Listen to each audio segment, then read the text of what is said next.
रोम जल रहा था, नीरो बांसुरी बजा रहा। रोम में हेल्प मांगने के लिए मुरली बजाई जाती थी, बांसुरी बजाई जाती थी, लोग हेल्प के लिए आते थे। कहते हैं कि रोमन सभ्यता के पतन के पीछे क्या कारण थे, तब लड़ाई चली इस पे। रोमनों ने कहा कि रोमन सभ्यता का पतन ईसाइयों के कारण हुआ है। और ईसाइयों ने क्या लिखा? ईसाइयों के इतिहासकारों थ्यूसिडाइडिस, हेरोडोटस, पॉलीबियस, केटो, इन सब ने यही लिखा कि रोमन साम्राज्य का पतन हमारे कारण नहीं हुआ, बल्कि जर्मन जनजातियों और कबीलों के कारण हुआ है। तो उधर से इन्होंने अटैक किए, इधर से इन्होंने किए।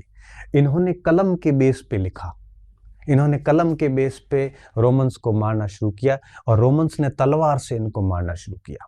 अब आप देखिए, उदाहरण देता हूं आपको मैं। हम नीरो के बारे में पढ़ते हैं कि नीरो बांसुरी बजा रहा था, रोम जल रहा था, नीरो बांसुरी बजा रहा। नीरो रोमन शासक था। अब आप देखिए, कहानी सुनिए। अब कहते यूं है, नीरो ने आरोप लगाया था कि नीरो ने कहा था कि रोम काफी पुराना हो चुका है, इसको थोड़ा नया करना है। इन्होंने क्या किया? ईसाइयों ने कहते हैं कि रोम में आग लगा दी। रोम में आग लगाई ईसाइयों ने, ऐसा रोमन इतिहासकार कहते हैं।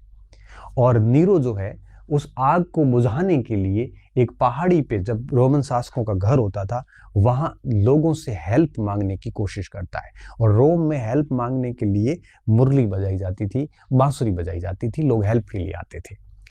तो रोम की आग बुझाने के लिए नीरो ने हेल्प के लिए बांसुरी बजाई थी, ऐसा रोमन इतिहासकार लिखते हैं। लेकिन ईसाई इतिहासकार क्या लिखते हैं कि नीरो इतना लापरवाह शासक था कि रोम जल रहा था, वो ऊपर मजे कर रहा था, बिल्कुल अय्याश जिंदगी जी रहा था, बांसुरी बजा रहा था।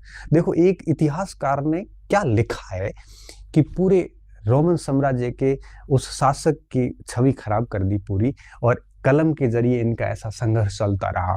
तो हुआ क्या था?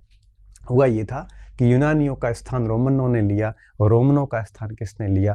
ईसाइयों ने ले लिया। आगे बात को समझना आप, मैं इस वापस आता हूँ। यूनान सभ्यता का स्थान रोमन सभ्यता ने लिया। ये भी प्राचीन विश्व की एक घटना है।